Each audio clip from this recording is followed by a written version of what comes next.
Hello there, everybody. Um, this next video is gonna be kind of hard for me, probably. Almost certainly, in fact. But you've seen videos where I've talked about Kisa's health. You've seen the video I made after he died. But this is the important one. This is the video where I really discuss Kisa. And I don't mean how he died. That's probably gonna get a glancing mention here. But today, as you can see by the lovely picture of the box in the upper right corner, is the day I brought Kisa's remains home. So I was specifically waiting for this day, although, to be honest, I thought it would be last Thursday, but I was waiting for this day, the day he came home, to make this video. And this video is my memorial video, where I try to tell all the fun stories that I can think of about my cat. Sort of the last goodbye kind of thing. So I will at times be calm and at times be completely unable to speak at all. So please bear with me. I've spent the past 2 weeks or so just taking notes about, well, everything that came to mind. So I have literally a page, an entire list of all the stories that I wanted to make sure I would remember to tell. And these are going to be in no particular order because they're all over the place. I mean, I've got stuff from when he was a kitten right next to stuff that he did mostly through his life, and then stuff that he did in the last couple weeks of his life, followed by more kitten stuff. So um, I want to make sure. Oh, okay, good, I did.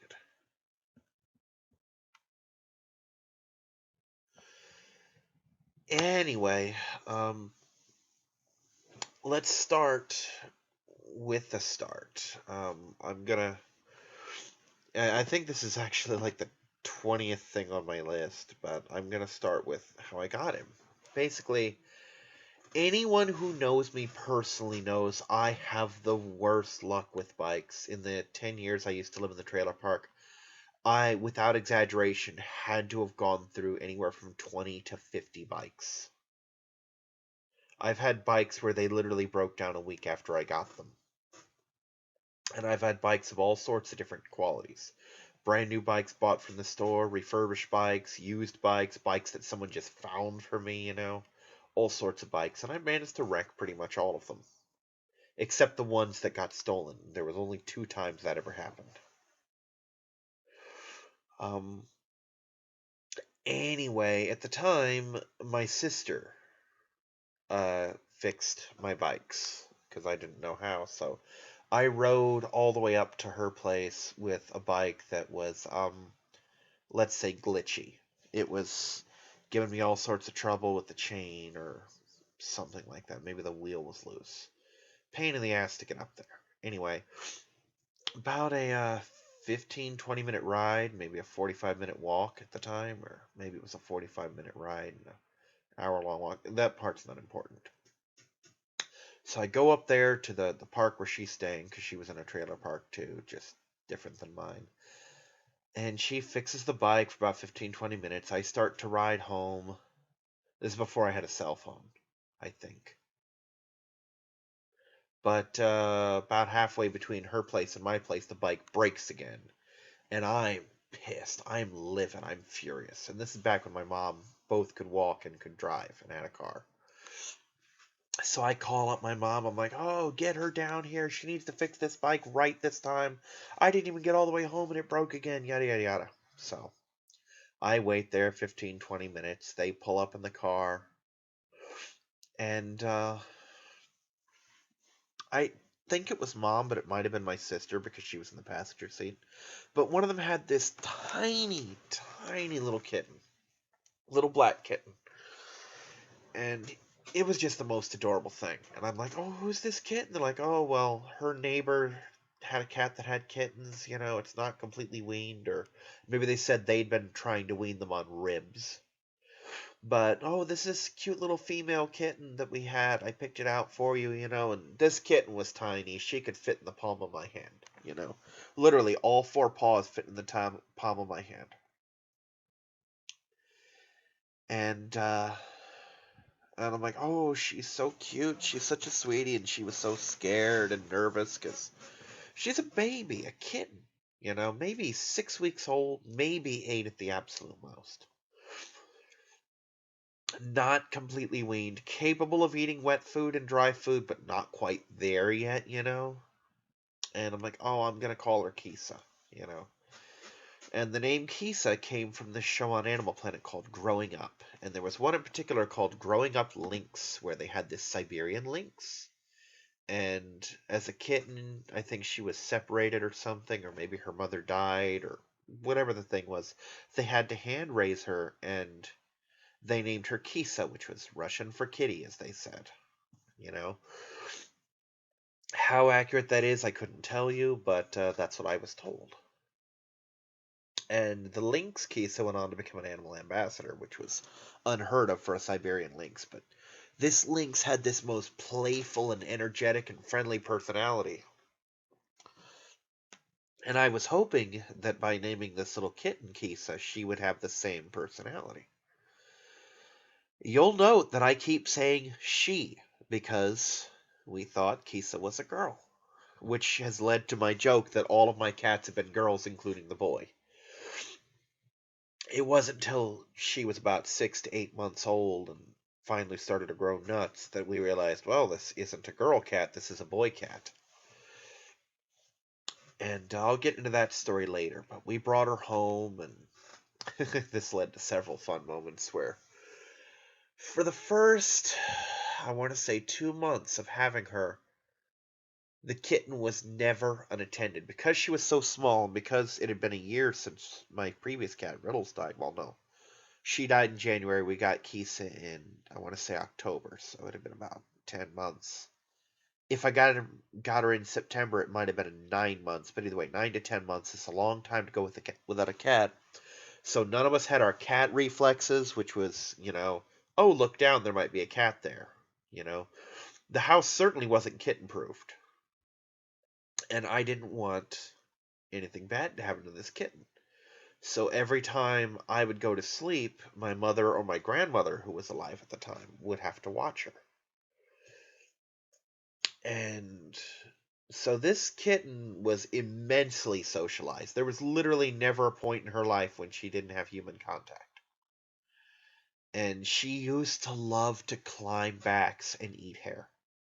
It drove my mother and grandmother nuts that she would jump up and climb on their backs. And oh, it was so much fun. It was just, my grandmother never liked the previous cat. Riddles used to rub against her legs and she'd kind of nudge her away with her feet, but she liked Kisa. And so did my mother. But anyway, if you ever had a box of ramen, the little things where it has like 12 packs of ramen in it, I had a bunch of those, and that was actually Kisa's first litter box, and oh god, I put the litter in. At the time, I was using the sand litter, I think. Oh, I'm sorry, Rio. Was that you, baby? Yes, it was. Oh, sorry, honey, I didn't know you were down there. But anyway, I put this litter in there, and Kisa goes in. Kisa doesn't know what litter is, so she starts to eat some of it, and I'm freaking out. Oh my god, it's gonna clump in her tummy, and Mom's like, relax, she's a kitten. Kittens do weird stuff like that. And I was totally a paranoid, overprotective parent to that kitten, because we had Riddles as a kitten, but Riddles wasn't my kitten. Riddles was my stepdad's kitten. And I inherited her when he left, but while I played with the kitten a lot, all the worries about kitten stuff was my mother and my stepdad. So I never had a kitten. And even Oreo, who's my second kitten, well, third really, was like 6 to 8 months old when we got her, so she wasn't a kitten. But let's see. Ah, yes, the weaning. Uh, I had to talk Mom into getting him some kitten her some kitten formula, and she was eating it out of a bowl and out of a spoon, but it just wasn't enough for him. Like she's not eating as much as she should eat. We need to get her a bottle, you know. So we oh god we got a baby bottle, like for kittens, not a baby bottle, but a kitten baby bottle. And oh my god, Kisa just came alive when she saw that thing. Just immediately, my hands were just covered in blood because she just grabbing at me with these sharp little kitten claws, trying to pull that bottle to her face. And I'm like, oh god, she knows exactly what this is and she wants it. And then to my horror, I pulled the bottle back and discovered that the kitten had bitten the bottle in half, the nipple, and swallowed it. So I'm freaking out, oh god, it's gonna hurt her, it's gonna hurt her, she ate the nipple, she ate the nipple. Oh god, we never did find that damn nipple. It never, to my knowledge, it never came back out. And in like 10 fucking years of living there, we never found it when we moved. It never came up in the vacuum, nothing. That nipple just disappeared into the void that was my cat's tummy. I don't know what happened to it, but oh, it was amazing. Um, and anyway, I was on a tangent. I was starting to talk about the boxes, but I used to take those little boxes and she would lay in them, she'd play around in them, and I finally got a bunch of other cardboard boxes, which is something cool because my previous cat Riddles was never allowed to keep cardboard boxes for whatever reason, and I was insistent that this kitten needs boxes to play in. So I took some tape and taped together like 8 boxes, and I'd cut holes in the sides, so she could go into them. And then I'd cut a hole in the side of the box so she could go from one box to the other. It was this big box jungle gym, and it was just the best. And she had this thing for close to a year before she finally got too big, and I kept landing on it or stepping on it or whatever, and it just crumpled up, and it just wasn't good anymore. But oh, Kisa loved those so much. Now, speaking of uh, of Kisa, moving on from Kisa the girl to Kisa the boy, my uncle was the first one to go, or no, my uncle thought it was a girl still. Looking at the notes, yeah, that's a girl. No, that's not a girl. But my aunt, who's had lots of animals, good with animals, etc., was the one who finally told me, hey, that's a boy cat you got. And I was paranoid because mom told me, we don't need a boy cat. We don't need a boy cat. They spray, etc. So I actually waited a week or two to finally breach this with mom and told her basically, if you try and get rid of my kitty, I'm moving. I won't be separated from my baby. And she made no attempt to separate me by then. I'd grown attached to the kitten and she knew it, of course. That being said, I was attached to the kitten from day one. Um, Now I'm going to skip ahead a bit. You likely, if you've ever heard Kisa on any of my videos or me talk to Kisa on any of my videos, not just refer to him, but talk to him, you'd notice I refer to him not just as Kisa, but a variety of nicknames. The first being Monster. I called him Monster and Monster Kitty. This is from back when Kisa was my little girl. I just play with her, and she just had this look. She just kind of pull her teeth back and just play real rough. I'm like, oh, you're a little monster kitty, you're a little monster kitty, and the name just stuck. You know, Buka, that's what I used to call him most of the time. Just, hey, Buka, come here, Buka, that kind of thing. I have no idea where that came from. I don't know what language that is. If that's something I just came up with, it just fit. You know, um, Kitty Butt. You've no doubt heard Kitty Butt at some point. Kitty Butt is because Kisa always used to lay with me in some form or another. Sometimes at my feet, sometimes on me, etc. But for a while, what Kisa would do is he would come up by my head where the fan was. I don't know if he was doing it because my head was there, because the fan was there. And he put his butt on my shoulder, and I would lean over and just lay my head on his butt like a pillow. And he'd let me do this for anywhere from 10 to 30 minutes, And I'd just start calling him kitty butt, because his butt was a pillow. Because he was a plush cat. He was very soft, very docile, would let you use him as a pillow. My friend Skinner used to joke, "Oh, he's your cat's total pillow." Um, let's see.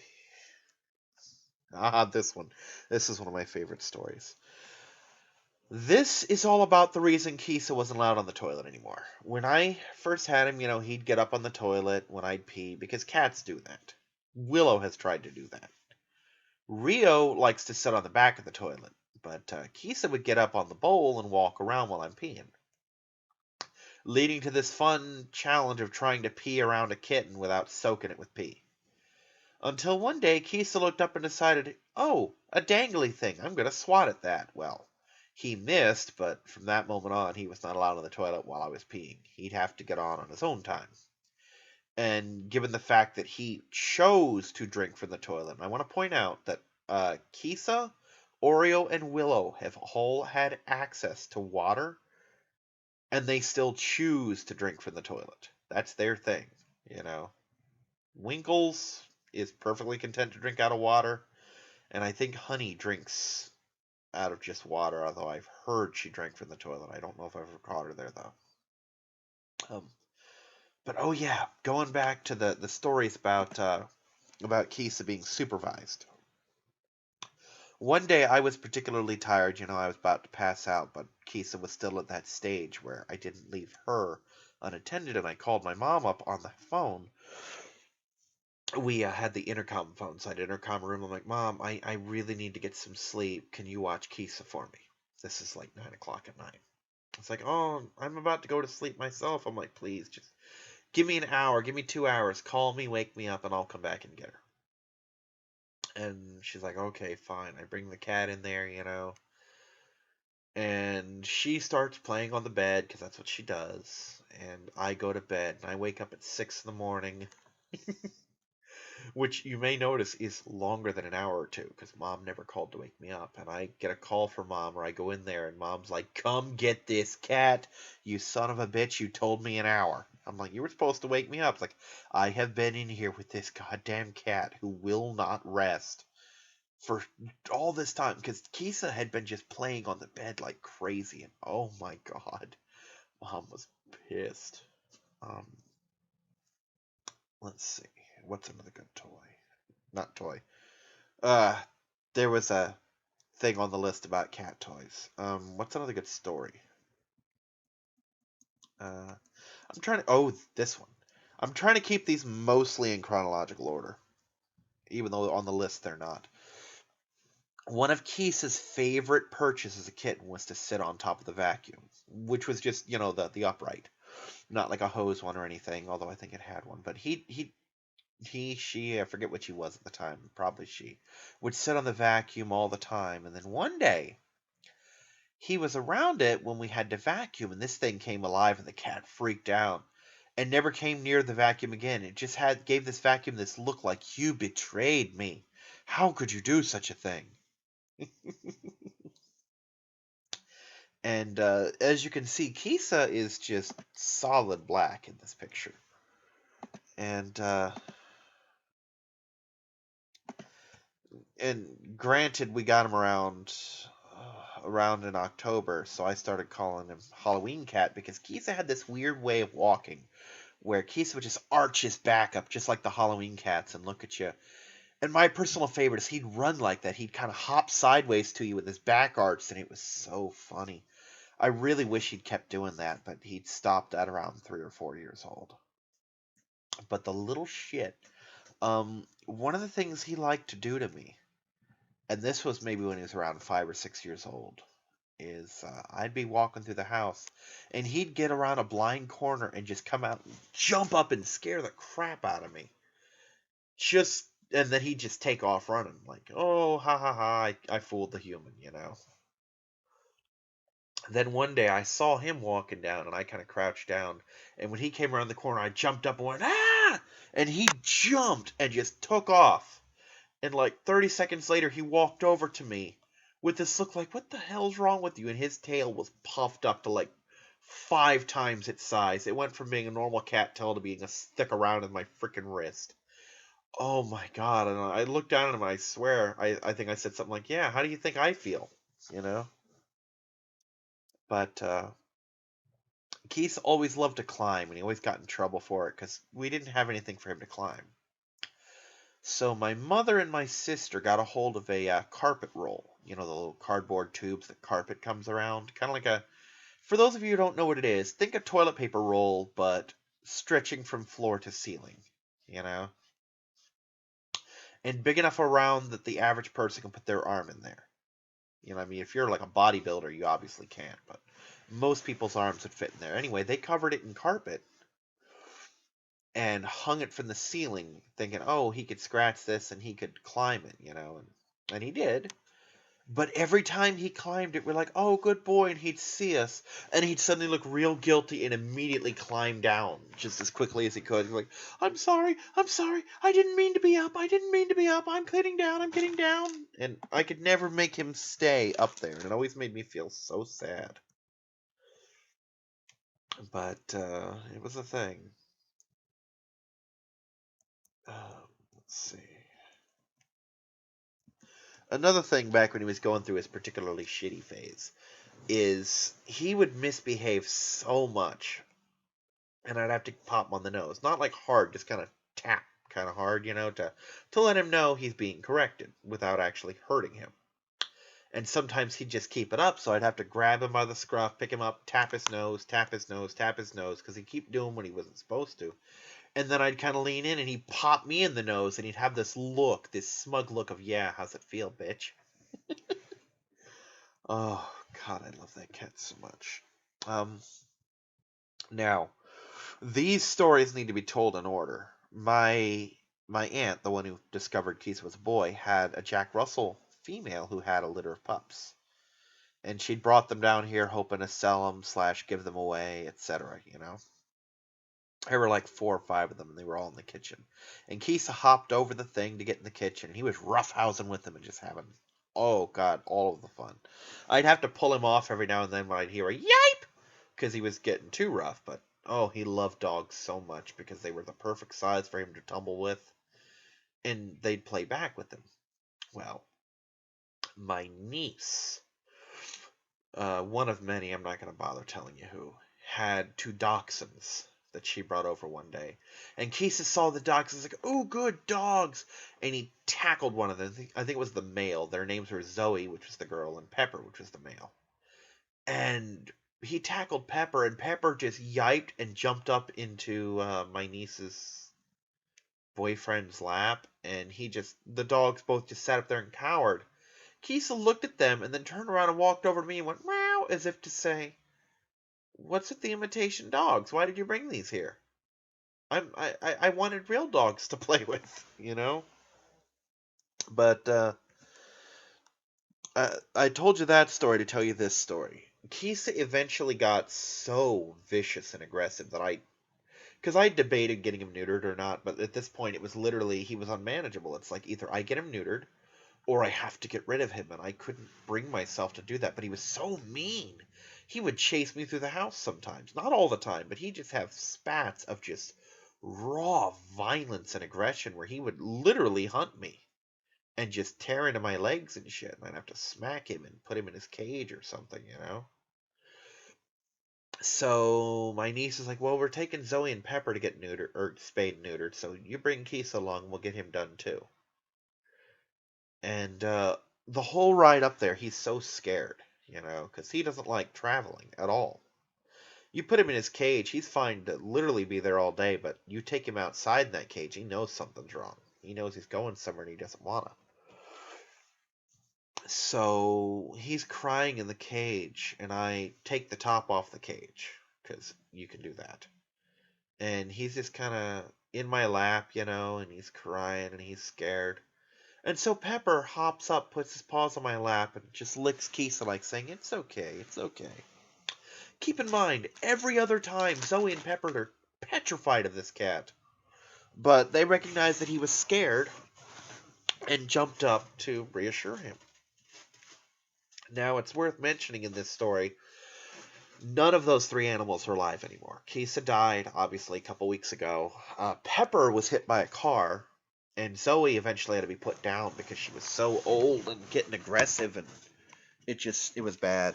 She was biting people, and she was in a lot of pain, had arthritis real bad, etc. But this is also what led to getting him his the wellness plan that kept him alive for most of his life, and brought him to Banfield and all that. Because he came back from animal services where we took him to get neutered with an upper respiratory infection, one he did not go in with. And I'm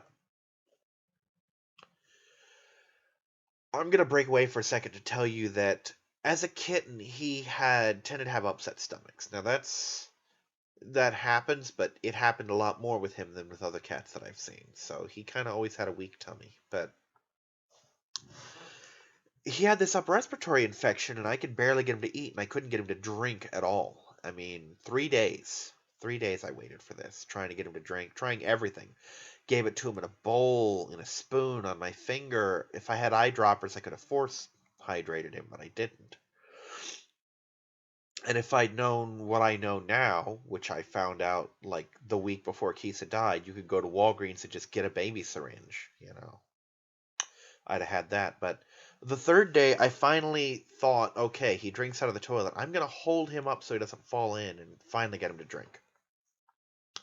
And I'm begging Mom. I'm like, Mom, he's real sick. I need to take him to the vet. This is bad. He could die. And she's like, well, we don't really have the money. I'm like, find the money. This is my cat's life here. She's like, well, all I've got your Christmas money. I'm like, then give me my freaking Christmas money. Because what good's a Christmas if my cat's dead? But she wouldn't take me in. I think it was a timing thing. She just didn't have the time. So I called my aunt. She didn't have the time. So I called my friends. This friend would be Reaper, by the way. Called his dad because Reaper had just gone in to jail over a thing. He'd been on house arrest for a while, and he'd just gone in because I'd basically been living with them, and I'm like, look, I hate to call and ask you this, but my mom and my aunt won't take me. You're the only other person I know with a car. Can you please take me up to Banfield, which up at PetSmart, that was the only vet I knew about. He's like, yeah, okay, and so he took me up there. I discovered that the wellness plan, I could get him on that for about $80, basically. And they took him in, they gave him his medication. They're like, oh, he's got tapeworms also. So my friend's dad paid for that. My friend's dad also bought him some cat treats and wet food. And they told me, oh, we've got a saline solution. It's like another 20 or $40 that we could give him to hydrate him. I'm like, I can't afford it. And I'd already asked my friend's dad to pitch in, so I couldn't ask for more. So they took him back, gave him his medication and all that, and they brought him back and said, we gave him the saline, we didn't charge him for it. He needed it, so we just gave it to you. And that was pretty much the moment that cemented the fact that Banfield was going to be Kisa's doctor. That was going to be the place I took him because he needed that, and they just gave it to him. Another time, I want to say it was in April of this year, I took him in there, and his white blood cells were up a bit. And I hadn't marked. When you take a cat in and drop him off, they basically have a waiver that says, okay, call me if his fee is over this amount, and you set an amount. And if you leave it blank, we'll call you if it's over $100. And usually they don't do anything, so I just kind of left it blank. They'd given him an antibiotic that was like $60 that I couldn't afford, but they just said, well, we gave it to him, we didn't call you, we'll just let it slide. Because they know I'm on a very tight budget, just period. So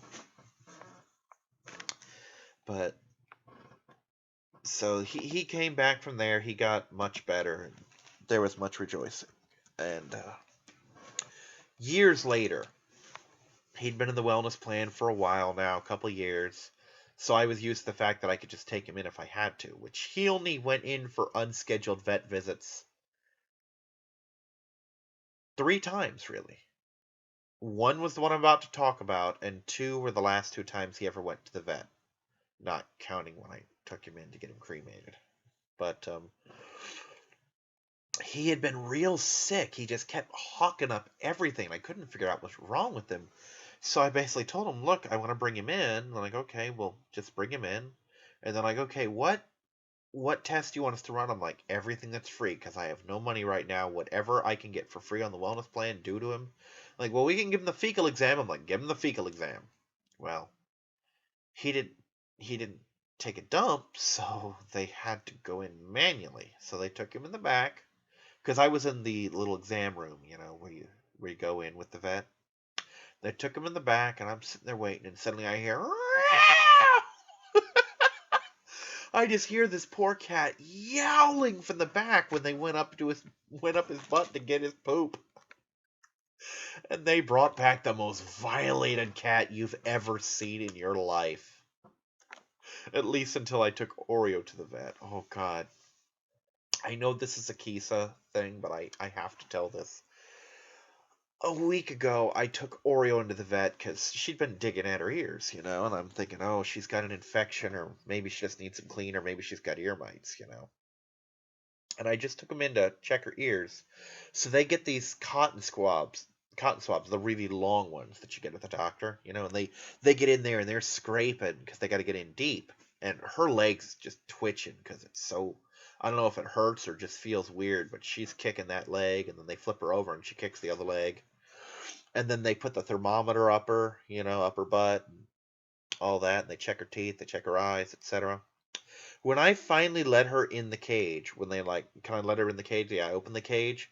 She goes in there and huddles in the back with the most violated expression on her face. Like, I can't believe they did that. That poor thing. But anyway, that was, we never did figure out what the hell was wrong with Kisa. They gave me some special food for him that he didn't eat. I ended up returning most of the cans because he tried to eat one of them. But, oh God. We never did. He eventually straightened up and he was fine. It was just, I guess, a stomach bug or something. But I was worried, so I took him in. Now,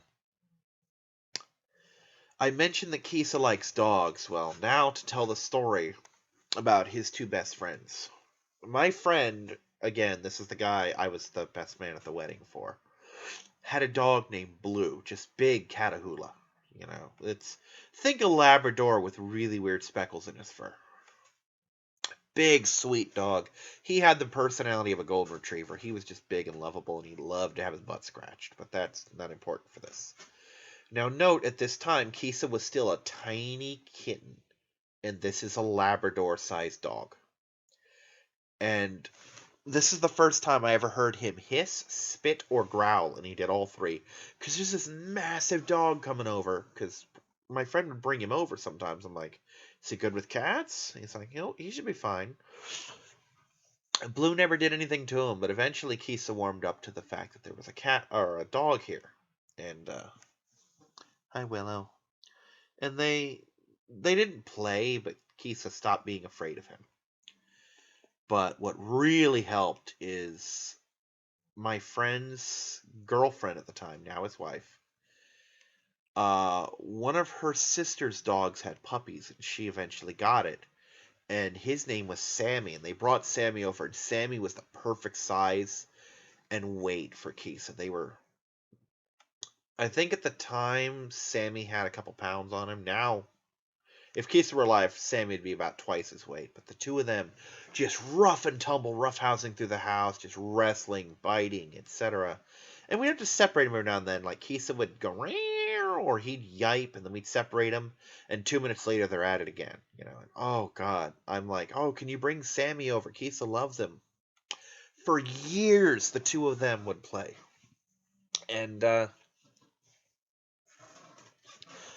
when Kisa died, I had to text all my friends and tell them, hey, Kisa died, because they had been keeping up to date on him. And when I got to his number, I just broke down in tears because I realized that his wife's dog, Sammy, was never going to see his best friend again. And when I told him that, he's like, yeah, not to sound wrong or anything, but that's the first thing that popped into my head, is that Sam wasn't going to see his buddy anymore. But uh, but Blue and Sammy were the reason that I knew Kisa would be fine with dogs. And speaking of dogs, my niece, the one who had the dachshunds, got a pit bull that she called Baby Girl because apparently she can't give the dog a real fucking name. But he and Baby Girl would wrestle too. Not as much as he and Sammy did, but they would roughhouse and play. And my niece's girlfriend's like, "Oh, you're tearing up the dog, etc. They're gonna think we're fighting her," and wouldn't let them play. She's a bitch. She's just fuck her. Anyway, sadly, he never got that way with Vanilla and Coco and Chocolate, which are the dogs that are here now. But and he never really played with Oreo, but he did try. When he and Oreo were both in my room, she'd try and wrestle with him a bit, and whenever he'd run to her, she'd hiss because she didn't really know how to play. She's learned in the past couple days how to play properly without hissing, but at the time she didn't know how. So when she'd come over to him, he'd just kind of bop her on the head and then go about his business, you know? That's another thing. He fights like me. And he interacts with his friends like me. Like, it was a very common thing for years that I would just smack my friends in the back of the head, and I just realized that's what he did to Oreo.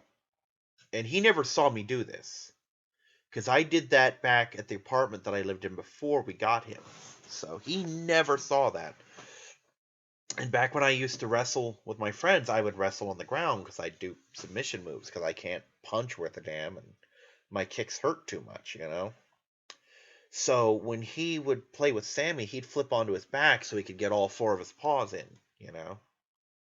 So without ever seeing me fight, he fought just like I did. It just amazed me. Kisa had so much of my personality, which is part of the reason I loved him so much. Now, anyone who's ever shopped at Dunkin' Donuts knows they have these huge bags, these huge plastic bags, and Kisa loved them. But I was worried he'd get them around his neck, so what I would do when I'd go to Dunkin' Donuts is cut the hand loops off of them and just let him have it. And he'd play in that thing for like 2 weeks before he finally put enough holes in it that I had to throw it out. And I wasn't worried about him suffocating because it was so big and it opened so easily, you know, that it couldn't just fold up on him. But here's one of my favorite things that he did. He would get up on top of the fridge at the trailer, which was right underneath fluorescent lights. Now, this is a white fridge and a black cat. And whenever I'd catch him up there, he would crouch down and kind of tilt his head in a way that he's trying to hide in the shadows that don't exist. And I'd just look at him and I'm like, you realize I can see you, and just kind of scruff him, tap him on the nose, then put him on the floor and boot him out the kitchen, you know? But, yeah. One of the traits that he had for several years, eventually, I think it's because we stopped having stools because we broke them all, but one of the things he loved to do wasn't begging for food when he did this, but he loved to watch people cook. It didn't matter. It wasn't always me. If you were cooking in the kitchen, he'd be up there on a stool or on a chair just watching you, just mesmerized by the process of a human cooking. I never figured out why, but he just, oh, he loved it so much. It was like the best thing in the world for him was to watch a person cook. He could be dead asleep in my bedroom, and if that stove was on and he heard water boiling, he'd just run out and just boom, right on the stool watching Daddy make some ramen or macaroni or eggs or whatever the hell I was making. But this one. Okay. I was when he was a kitten. I don't know if this was still in his unsupervised stage, or his constantly supervised stage rather, or if he was just on the bed at the time. But I was playing Rogue Galaxy on the PS2, and he's just laying on my tummy watching me, and I hit a cutscene where the controller started to vibrate, and he freaked the fuck out. He jumped up like as high as his little kitten legs would carry him, and he backed up and he'd kind of inch forward and just kind of hesitantly reach out a paw, get about half a centimeter from touching it, and then jerk back, and then do this whole thing over and over again for like 10 minutes. And it was one of those cutscenes where it vibrated, but there was dialogue, so until I pressed a button, it wouldn't stop. And I couldn't bring myself to stop the controller because this was so funny. I was just dying laughing, and I was trying so hard not to laugh because I didn't want to spook him out of this, you know? I wanted him to keep playing with the controller because it was funny and it was cute.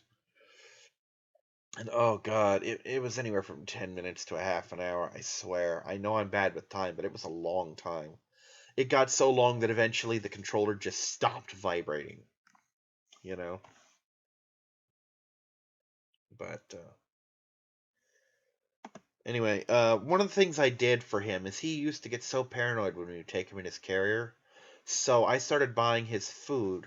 This was after he was diabetic because I had to buy wet food for him. I'd start buying his wet food at PetSmart so that he could experience going to PetSmart without it being the vet.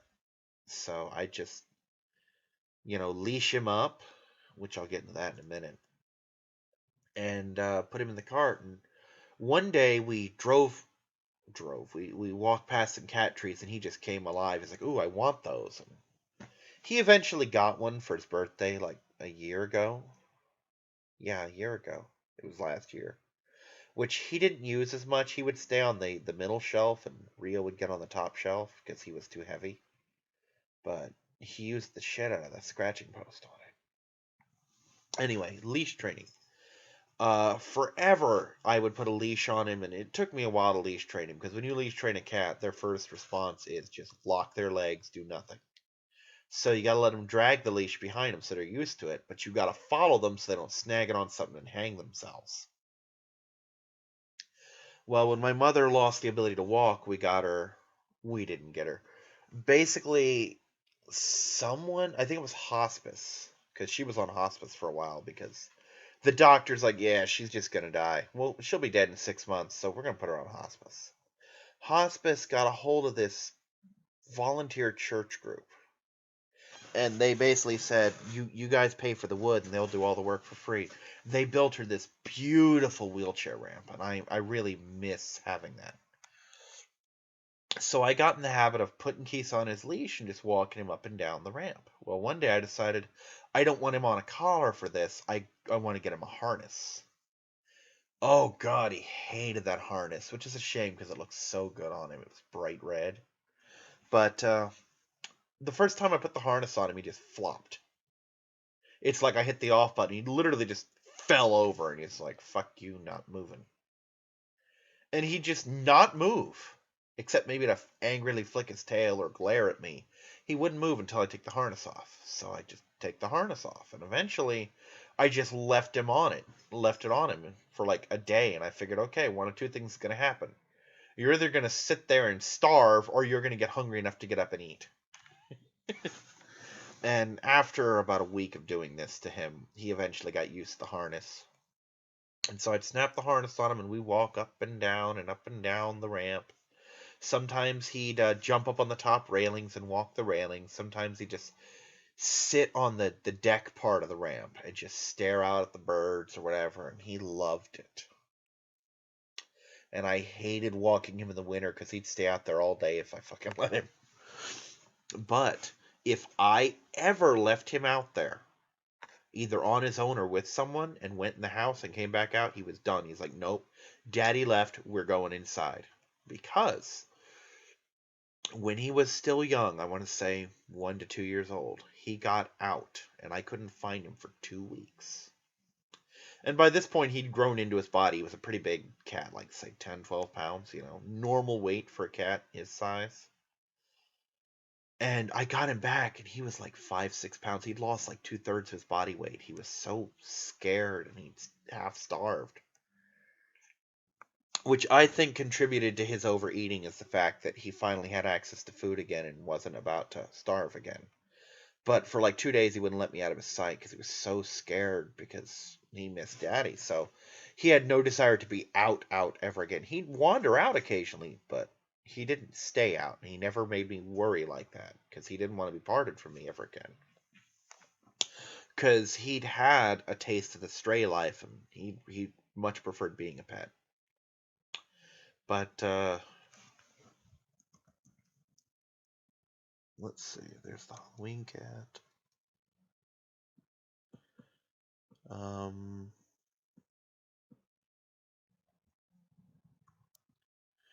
Here's a story I waited way too long to tell. I should have done this one sooner. Actually, let's do this one first. One of the things I would do is I had a bunch of wet food, the little Friskies pouches, because the neighbor lady, who I used to talk to quite a bit, would buy the Friskies pouches for her cat. And they came in 3 flavors, one of which was beef. Well, her cat didn't like the beef, so like, oh, do you want this? So I'd give him the beef pouches, and he loved them. But I couldn't just give them to him at random, and I didn't have a day at the time. The day would later become Wednesday, which, even now, when Kisa died, I had a bunch of wet food left over, so the girls get the wet food on Wednesdays, because cats really do need wet food to keep them healthy. They don't need to have a full diet like Kisa had. That was a medical thing. But they need it at least once a week just to keep them healthy. But that's neither here nor there. One of the things I would do to get Kisa to come back in, because if he had his way, he'd stay outside all day. But I basically had a rule where when he came in of his own volition without me having to force him, like if I open the door and stand by it and he walks in the house on his own, he gets wet food. And Kisa was a brilliantly smart cat. He was so intelligent. So it didn't take him long to figure out that, oh, I go outside, I come back in, I get wet food. So this little shit would sit there and stand by the door and beg and beg and plead and beg and cry to go outside. And I'd take him outside, and he'd sit out there for a minute and then go right back inside and walk over to his frickin' bowl and look up at me like, where's my wet food, Dad? I'm like, you little shit. He was such a con artist. Oh, God, I loved him. That was part of the reason why I switched to Wednesdays, because he had to realize that I just couldn't let him con me out of wet food like that, you know? But, oh, here we go. The squirt bottle story. This was a fun one. Okay, we were trying to get him to stop doing... I don't know what it was doing. I think we were either trying to keep him out of a specific room or just punish him in general, and he wasn't responding to the squirt bottle. I mean, he'd get away from it, but he wouldn't stop the behavior, really. So my mom got the bright idea, let's put some vinegar in the water so that when he has to lick himself, his fur tastes bad. He'll eventually learn that when he does something bad, we spray him with the nasty water, and he tastes bad for a while, and he won't do it. Well, fun fact, the vinegar in his fur didn't bother him in the slightest. What it did do, though, is it made him sad, and when the kitty gets sad, he comes to Daddy for comfort. So he would do something, Mom would squirt him, and this damp, smelly cat would come crying to me to be cuddled, and he wouldn't go away. So now I have this smelly, vinegar-coated, wet cat, very upset, climbing into my arms. I'm like, oh, Kisa, no! Oh, and here's a story that didn't make the list, but I'm going to tell it anyway because it's so cute. 2 stories, in fact. My mother used to have a squirt bottle in her room that she just spritz him with whenever he was bad, because he hung out in her room a lot. And one day I'm in there, and, he's so used to her squirting him. And he did something that annoyed her, so she's like, Kisa. And he looks at her, and she holds her hand out and mimes a squirt bottle like she's squirting. He fucking takes off running, and she just falls over on her bed laughing. And I'm like, that was mean. She's like, that was funny. I'm like, you're horrible. Teasing my cat like that. But this story, okay. Anyone who's ever been around cats knows they like to knock things over. They don't just knock things over, they like to knock things over. Well, my mother had a clipboard with a bunch of crosswords stacked up on top of it. And Kisa would lay next to it. And she'd be sitting there, because I was in the bedroom when it happened. And it kind of slumped over, and she picked them all up. And then it fell over again, and she picked them all up and looked at Kisa. And then looked down again, and a couple seconds later, fall over. So she picked him up, looked at him, and told him, you little shit, that's mine. I want it that way. And he looked at her, maintained eye contact, and just kind of contemptuously, with his paw, slowly and very deliberately, put it on the stack and pushed it over while he stared at her, and then he got sprayed. But just that attitude of, yeah, what you gonna do about it? It made him so fun. Now, another thing he liked to do, and this pissed me off so much, is sometimes I would go looking for him and I couldn't find him. Anyone who's ever had a cat knows this, that sometimes your cat just disappears and you have no idea where they are.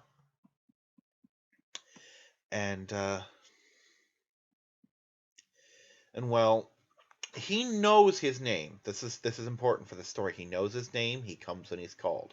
I could say Kisa, Buka, Kitty Butt, whatever, and he would come to me because he knows he's being called. So I'd run through the house back and forth, just terrified, looking for him, looking in Mom's closet, looking under stuff, shining a flashlight in places, looking outside, thinking he got out. And, yeah. Well, this little bastard would sit here, looking at me, watching me panic, hearing his name called, and just watching me. Just like, yeah, he's freaked out. Let him wander, you know? And of course, I'd be very annoyed by the time I finally found him. As I'm saying this, there is a Windows install going on, or a downloaded update thing going on. And so I might have to stop it from shutting off my computer. So give me a minute here. Let's see, going on down the line. What other stories? The Christmas tree. When Kisa was a baby, well, baby-ish, we had a Christmas tree that he would just climb, like, religiously. He loved to climb, and this is one of the things he got in trouble for climbing, was this Christmas tree. It was a Christmas tree that had the lights built in, you know? Like, the lights were part of the tree. You plugged the tree in. You didn't plug the lights in, you plugged the tree in, and the lights were strung up to it. And he managed to get his back paw caught in it, and he was freaking out. So my other friend and I told him one of us needs to hold him and one of us needs to get the thing on. Well, I got stuck holding him, and he tore me up because he was hurting. It was hurting him because he'd managed to twist his ankle doing it. But we got him out, and he never climbed that tree again.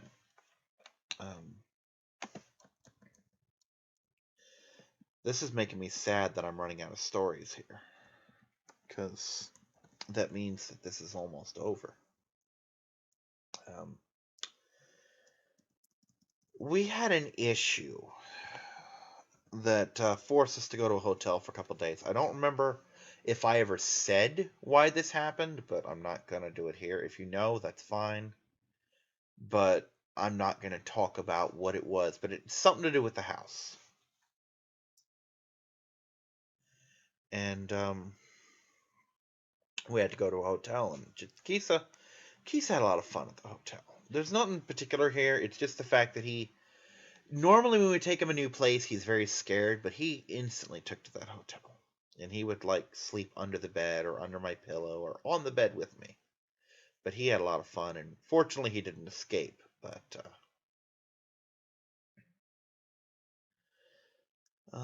okay, this one. I can't believe I went so long without telling this one. I've told this one before, but I mean in this video. Okay. Kisa, when he went to the vet, would get very aggressive, just so mean with the vets. The first time I ever dropped him off, I warned the nurses. I'm like, okay, he's a very sweet cat. He's very friendly. He's very loving. But he's also very scared of this place, so there is a chance that he might get aggressive while he's here. And at this time, I didn't know that was a thing he would actually do. So I told him that. And it's like, okay, we'll keep that in mind. And I went to pick him up later that day. She came up to me like, oh my God, you weren't kidding. The second you left, my sweet little kitty turned into Satan. And because she was just so in love with how sweet he was when I was there. But eventually it got to the point where, because they would tell me, oh, he's not coming out of the cage, we're going to wait a little bit, you know. One day he bit one of the nurses or the vets or the techs. He bit somebody and sent him to the hospital to get it taken care of. Not like dangerous, but like really gouged and blood, and they needed to check him. And they called me up and told me, now you're going to need to take him down to animal services to get him quarantined or whatever. We think this is stupid. They went on record with me saying, look, this is really stupid. but it's a legal thing because we had someone go into the hospital. You have to do this. They're like, we know this is bullshit because we gave him his shots. We know there's nothing wrong with him. He's perfectly healthy, and this is just a waste of everyone's time, but you have to do this. But after that, he basically got in their nose as a problem kitty. So they wouldn't handle him without sedating him. Now, they always tried, I'll give him that, because they would tell me, look, we're trying to get him out so we don't have to sedate him, but they always had to sedate him. And he would come home so fucking high from this. And he would just wobble through the house, just yowling, just. And my mom's like, go check on your cat, see what's wrong with him. I'm like, nothing's wrong with him, Mom. He's high. He's out there in the kitchen crying to things that only he can see, you know. But the best part was, keep in mind, he's wobbly because he doesn't have full control of his limbs right now. And the vets are like, "Oh, he's gonna want to stay in his cage and just rest this off." No, he wanted to go for a walk. He was adamant about getting out of that cage. Keep in mind, coming back from the vet is the only time he ever really cries about being in his cage because he's wrestling with the bars, trying to escape, etc. So he'd come into my room because he wants Daddy and try and jump on Daddy's bed. And because he's high, he didn't get enough jump or he misjudged the jump and he'd slide off. Well, in Kisa's mind, he's thinking, shit, I never have trouble with that jump any other time. Something must have tripped me. So he'd look around, and the first thing he locked eyes with, he would just declare his mortal enemy and just battle to the death, you know? Oh, good, it's going to give me the option to restart. That's wonderful. Instead of just forcing it. But, so I would have moments of Kisa just battling a sock. Or just tearing up a piece of paper, or stupid shit like that. Like he ate one of my magazines at one point. Oh, God. Now, this one. Cathead Rodeo. That's what I called it. He would come in the bathroom. Because he wanted to be in there with Daddy. All the cats are like this. Willow hasn't really done it yet, because she hasn't really had access to going in and out of the bathroom at will. But Oreo follows me in the bathroom. Kisa follows me in the bathroom. When I'm in there with Winkle, she's all over me, you know. But Kisa would cry at the door until I let him in. So I'd reach back, let him in, you know, close the door, lock it, and he'd come in. Maybe he'd use the litter box, maybe he'd just hang around. But eventually, if I'm in there for a while, just taking a dump, he would start to get mean and he'd start attacking me, like he'd go after my legs or my hand or whatever. So I'd have this aggressive cat and I'm stuck on the toilet. I can't fight back. I can't get away from him. So thus began a game that I referred to as Cathead Rodeo, where I'd put my hand on the top of his head, and he would just wiggle his neck or try and move my hand with his claws and all that. And it just basically became a game for me to keep my hand on his head so that he'd be so focused getting my hand off his head that he'd leave the rest of me alone so I could finish pooping and get away from him. You know? I once described this to my friend. It was either Jen or Sammy. It was probably Sammy. That maybe he was just pissed about the fact that I was shitting in his water dish because he drank out of the toilet. And she heard that and just, I don't know if it was the absurdity of what I said or the delivery of how I said it, but she just died laughing on the phone. But yeah, that was Cathead Rodeo. Now, I never hurt him. I was very careful not to hurt him or hurt his neck or anything. I got scarred up. And I want to point out that when he was a kitten, he would scratch the crap out of my hand, the top of my hand, to the point where I kept joking to people, I'm afraid to go outside because if I get stopped by a cop, they're going to think I'm suicidal or something. I just have a kitten, you know? Okay, Kisa and Anubis. For some reason, Anubis was his favorite person, even more than me. Whenever he came in, it was a guarantee that Kisa would jump up on his lap and just sit there and purr. And Kisa was a Bombay, which meant he had one hell of a purr box on him. The only cat I've ever had that's louder is Winkle's. But,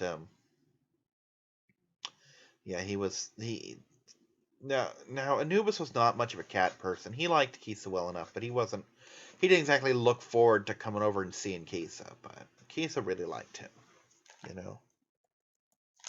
Um, and this here, besides the fact that Kisa was a cuddler, I could pick Kisa up and just snuggle him, and he'd let me for a while before he'd finally get pissed and wander off. But this is the thing I'm probably going to miss the most about him, is whenever I would go to lay down, he would come up to me and just stand on my side or on my back when I had a bed and not a recliner, and just knead into my side. And when I had blankets between me and his claws, it was like a little massage, and he'd do that, and he'd go like up and down my side, and sometimes he'd let me roll over and do the other side, and he would just give me basically a pre-nap massage before I'd go to bed. He'd just give me a kitty massage. And I'm really gonna miss that, you know. Now, when I first got back into HeroClix, there was a store called Comics and Critters that I used to ride my bike at night, and I would see this store that had a life-size Spider-Man and Batman in the window. I'm like, what is this place? And I look at the signs, like, oh, Comics and Critters. I'm like, you know what? I'm gonna go up here one day and just check it out. And I did, and it was a pet store, comic, gaming store, collectibles to a minor extent. And next day I went back, and they were having a HeroClix tournament, or no, they were playing HeroClix. I'm like, oh, HeroClix, I used to play this. And they're like, oh, well, you should come up and play with us. I'm like, I've only got old stuff. Like, we don't care, etc. So I go home and I go through boxes and I dig out my old clicks, and I've got them on my card table, and Kisa's up there. I'm like, look, Kisa, these are Daddy's hero clicks. And he's sniffing. I'm like, that's Batman. He fucking bites Batman on the head and starts running off with him. I'm like, no, get back here. So yeah, he tried to steal Batman. Oh man. This isn't a Kisa story, but this is related. Apparently, there was a guy, I can't remember who it was, but he said that his cat used to be terrified of Galactus because he had the Colossal Galactus from HeroClix, and if he wanted him out of his room, he just posted Galactus out in front of his door, and the cat wouldn't go near it.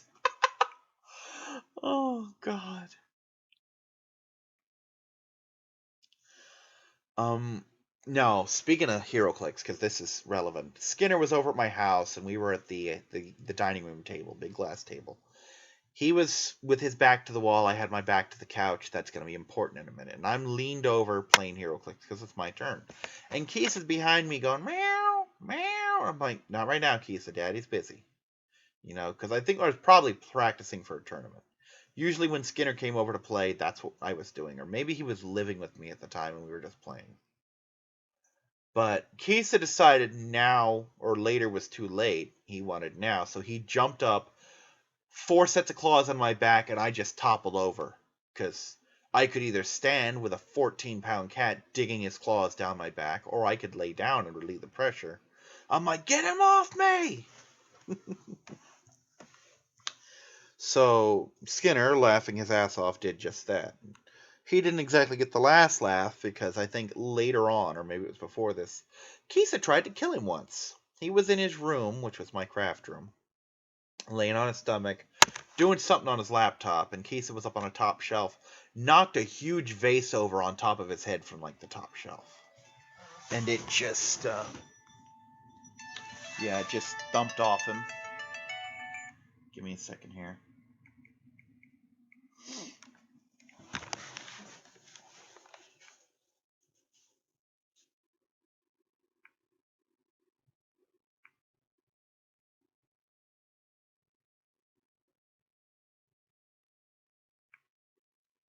Anyway, it just thumped off his head. He's like, get your cat before I kill him!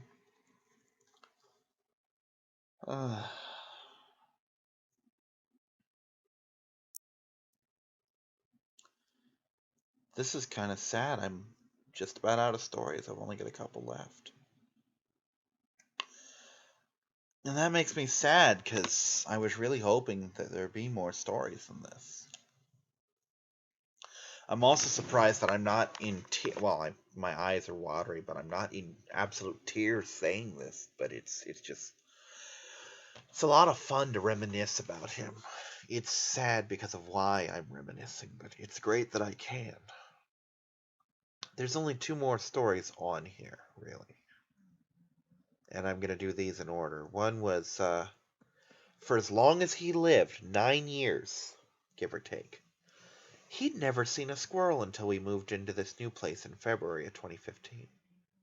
He went on the back porch, and I go out there, and I'm looking at him, and he's just mesmerized at something in a tree, and I realize he's looking at a squirrel, and then I realize he'd never in his life seen a squirrel before. I'm like, wow. And he was just, it would jump from tree to tree, and he'd just follow it with his eyes, or he'd move so he could get a better view, and he's just locked on this friggin' squirrel. And, anyway, the other story is, when we got Oreo, we'd already had Kisa, obviously, and we had Honey. And the three of them were, at the time, roaming the house at will. Well, Honey was bigger than Oreo and took every opportunity to push her around and bully her. And one day, I was out in the living room and I saw Honey just chase Oreo under the couch, and she stopped by my feet. And I was turning around to yell at her, and suddenly, out of nowhere, this giant ball of black just blitzes Oreo from the side, and she just takes off running. And Kisa basically saw Honey attack Oreo and just nailed her. And this happened a couple other times. And basically, it came to my attention that Kisa was not going to let her hurt this kitten. So, that's part of the reason that he and Oreo were kept together. Let's see, I'm just going down the list to make sure I didn't miss anything.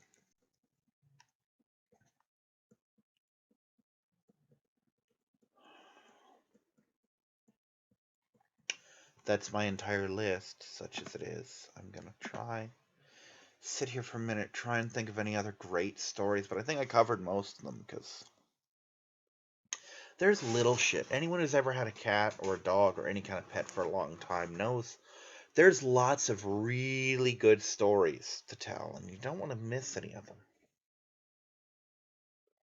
But I probably have hit the limit for them, and it just kind of makes me sad to think that I can summarize the real high points of his life with such a short list, you know?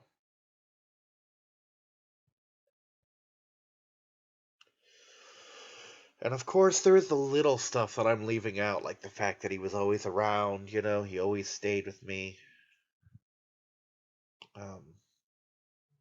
He would play, he would cuddle, he would purr. Not as much as Riddles, but he would check up on me when I was crying or sad or whatever. But he was a wonderful cat.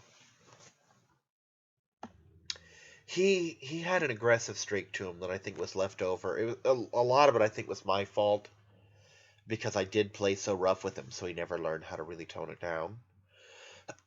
Part of it, I think, was the fact that he was a male cat, and I waited so long to get him neutered until he'd already developed an aggressive streak. If I had gotten him neutered as a kitten, he'd have probably been a lot gentler than he was. But for the most part, he was a very loving and very friendly cat. Everybody loved Kisa. Even the vets he terrorized all loved him. They always greeted him like, "Oh, it's Kisa," with a smile, because they knew he didn't hate them. He was just scared, And I'm gonna miss him. When I got his remains today, they had a little poem. I'm not gonna read it because A, it's probably copyrighted, and B, when I read this thing, I was just reduced to tears, because it was that final moment, that made you realize this is it. He's not at the vets, he's not away, he's gone. You're holding his remains in your hand. He's gone. He's never coming back. And reading that poem was kind of a trigger, because that poem exists to help ease you into the fact that your pet is gone.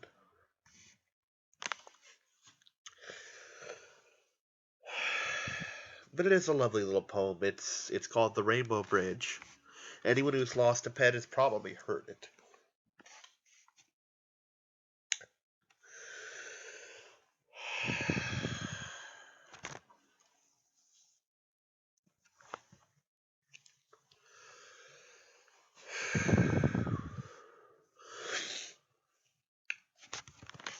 And having this video at this time, I can't help but think, because you really can't help but think that at some point there's going to be a video for my other kitties like this, which is going to make me real sad because right now, 2 days ago I introduced Oreo and Willow to each other full time where they get to roam the room together. They're already inseparable. Like, it's very rare to see Willow anywhere without Oreo snuggled up against her or grooming her or playing with her, and vice versa. So that's going to be a rough video when one of them finally goes, which hopefully will be decades from now. But anyway,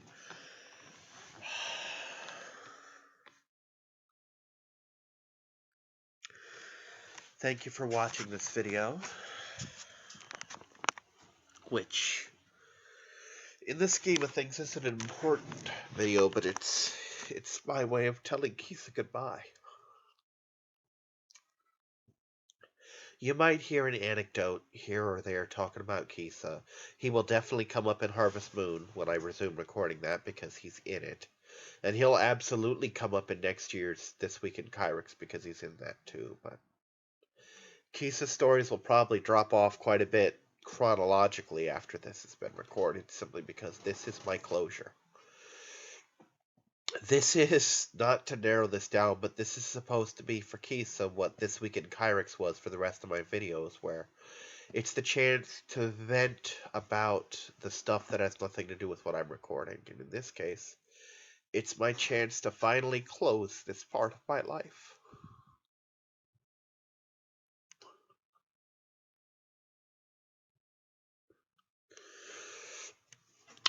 So thank you to all of you who've watched this and who've supported me, either by watching my videos or just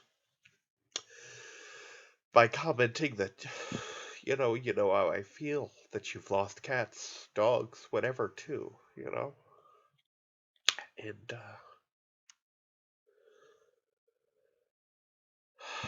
I should be okay now. Goodbye. Thank you.